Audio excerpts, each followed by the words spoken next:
Hello everyone, this is Defense Politics Asia and this is the Frontline Changes report for the past 24 hours for the day of 1361 for the 15th of November.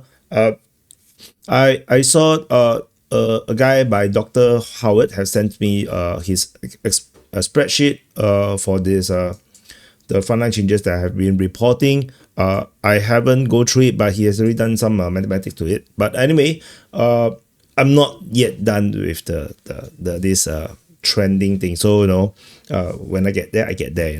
So stay tuned. Okay, so let's do the frontline changes report. Today is quite a bit. It's not as shocking as the past 2 days where they have this diarrhea. Diarrhea has to end. Diarrhea don't continue forever, I think. So anyway, so we're gonna go to the first one over in the Kharkiv front. Over in the Kharkiv front, we at the Voschansk sector. So this is Kharkiv, this is Voschansk, and over the Voschansk sector at Senenikove, there is geolocation of Russian forces, confirming that they have advanced and corroborating part of the Russian claims in Senenikove. So, but that is very small, just a fraction, less than 20%. Of what the Russians has claimed. So we still have to wait for more information.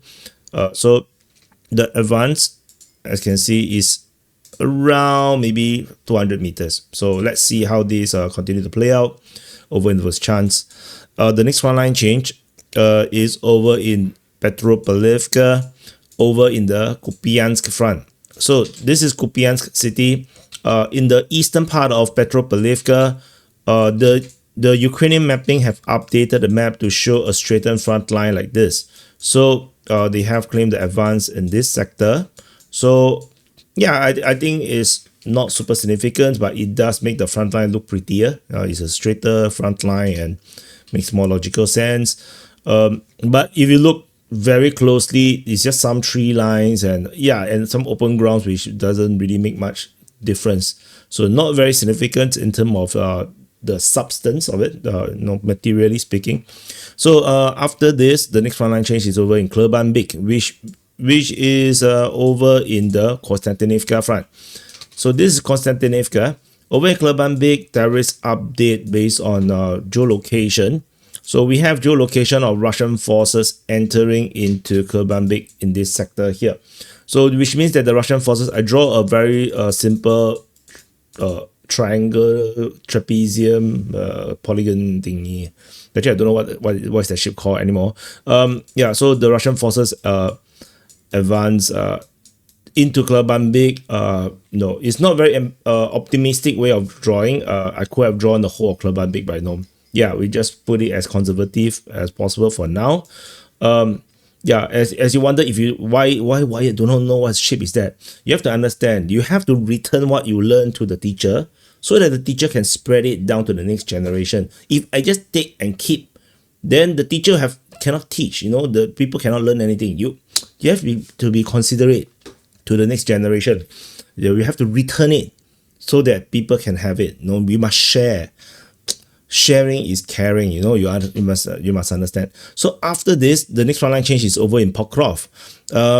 So the Pokrovsk one is a bit of a benign one. Over on the western part of Pokrovsk, you can see Hirshine is over here. This is the city of Pokrovsk, and the Ukrainian mapping have updated the map that this weird triangle is don't exist. Is under Russian control. Yeah. That's all. It's a very, very tiny change, not super significant. We clearly know that the Ukrainians cannot be there. So that is the frontline change in this Pokrovsk, not important at all. The next frontline change after this is over in Novopavlivka. So yesterday we have talked about the massive advance by the Russian forces suddenly entering into Novopavlivka. So this was yesterday's report. Today we have new updates. Geolocation of Russian forces and going to the next street north of Novopavlivka, confirming the Russians have basically reached the river, the Solena River, and that basically sums up that the Russians do indeed have the entire eastern part of Novopavlivka already. Super strong foothold. So I think Novopavlivka is in deep shit. on the bright side, there is a river, there's a river going through the village. So the Ukrainians could potentially, hold a strong defense on the other side of the river, potentially. So let's see how the battle unfolds. But I think the eastern part of the river, of the city, or the town, I think is a gone case. So that's probably it. Yeah. So after the Novopolivka, the next frontline change is over in Veliko Mihailivka. So this update is the Russian claim. So I have mentioned this in the situation report. So Russian mapping have updated the map to show that this entire salient here is under Russian control. This is based on Russian claims, but most likely is going to be accurate because of the logic behind all these things. So that is this Veliko Veliko Mihailivka, and this is the frontline move is around 4.8 kilometers. But this is just a sensible kind of change. But if there's Ukrainian forces still in the salient, yeah, too bad. Surrender is an option. So after Veliko Mihailivka, the next frontline change is over in Slahoda. This is Ukrainian mapping.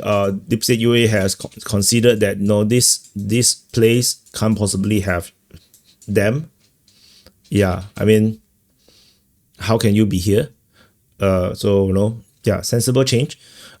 Ukrainian mapping is very behind in this sector. Like, this is the reason why the mapping update here is so weird, because they are very, very behind. So yeah, so just give them some chance to cope. It's very difficult to be Ukrainian or pro-Ukraine in this war. It's just like it's not easy to be fans of certain football clubs where your team just keep getting trashed. Yeah, that sort of things. So after Zahoda, the next frontline change is over in Melanivka. So Ukrainian mapping did not cope here. They have updated the map to show that the Russian forces have advanced in this Melanivka region. This entire area here has been overrun by the Russian forces. And this is, of course, pretty significant. The advance at least is around 1.5 kilometers up to 2 kilometers. The very, very significant frontline change is here. Clearly shows that Ukrainians have abandoned the position. And this abandoning of the position coincide with another frontline change is this one. So the Ukrainians has basically not been defending here at all. The Russian forces geolocated just off Zatishia. Zatishia. And so one very thin finger appear between Vasily and Zeleny High, and they just penetrate through the center of these two, village, which is pretty shocking.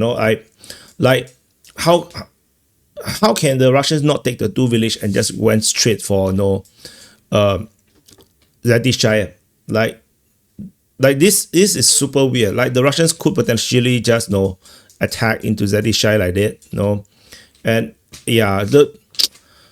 this is super weird. Like this finger here, or this whatever protrusion attack here is at is 3.35 cm, I mean kilometers. So this is very, very shocking. I expected the Russians would attack this one first before they go for another one, but they just decided to just bash through, which means that there's a chance that the Ukrainians actually is not really defending in these areas here. The Russians can just penetrate through because there is just nothing to fight. There's a possibility that's going to be the case, which means that we are going to see some massive collapse continuing over in this Hulyaipole sector. I'm anticipating that it's going to be the case. Ukrainians probably fall back to the defense line here of Zatishaya. I think there's a possibility. Ukrainians may still be defending Vysoke, but if the Russians is already here, they can flank south. Oh yeah, then GG, well played, man. So that's going to be the situation here. So very, very significant front changes over in Hulyaipole. And the last frontline change is over in Zaporizhia front at the Kamyanske sector. The geolocation of Ukrainian forces over in the south of Stepnokhursk, confirming that at least this street north of the river is entirely taken by the Ukrainian forces. That means the Russian forces failed to hold a position, at least not, or at least the claim is actually invalidated tentatively. So that's Stepnokhursk, just off the Dnieper River north of Kamyanske at the Kamyanske sector. So that's the frontline change for the past 24 hours. A number of them has already been covered in the situation report yesterday. So yeah, so let's check it out. And so yes, the Ukrainians captured 0.45 square kilometers, and so that's all. So the Russians have captured 102 yesterday. Clearly, this is some abnormal number. There's not supposed to be a norm. Not now. I don't think the Ukrainians have collapsed to that amount of weakness. Although you did previously predict that going to be the case, but it seems like the prediction is entirely wrong because of my assessment that the battle I expected to be much more fiercer, much more men is going to be lost, but it didn't seem to be the case. Looks like the war has been a lot more less brutal. It's still brutal, but it's not less intense than in the situation in the Kursk front. Apparently, Kursk front is really intense as compared to the rest of the Ukraine war. So that's something that is very hard to tell until you really reflect these numbers. Hindsight is not even 2020. Hindsight tends to be sometimes also pretty myopic. But anyway, let's do some calculation. Stop with my ranting. 0.23 plus 2 plus 0.926 plus 0.26 plus 15.2 plus 11.72. Total area captured is 30.33. Konstyantynivka, I added a third decimal place. But just 0.33 square kilometers. So 30.33 square kilometers, which is actually in the 30 square kilometers range. So that's basically the norm that we are expecting from the Russians right now. And they are still hitting that despite the deluge is gone. But I think the more massive collapse is coming, as I mentioned, in the Hulyaipole sector. So that's about it. So happy birthday to you. If your birthday today, press the like button, subscribe. Happy Sunday to everyone. And DP Open Mic should be back later. So check it out. Subscribe. And I'll see you guys in the next update.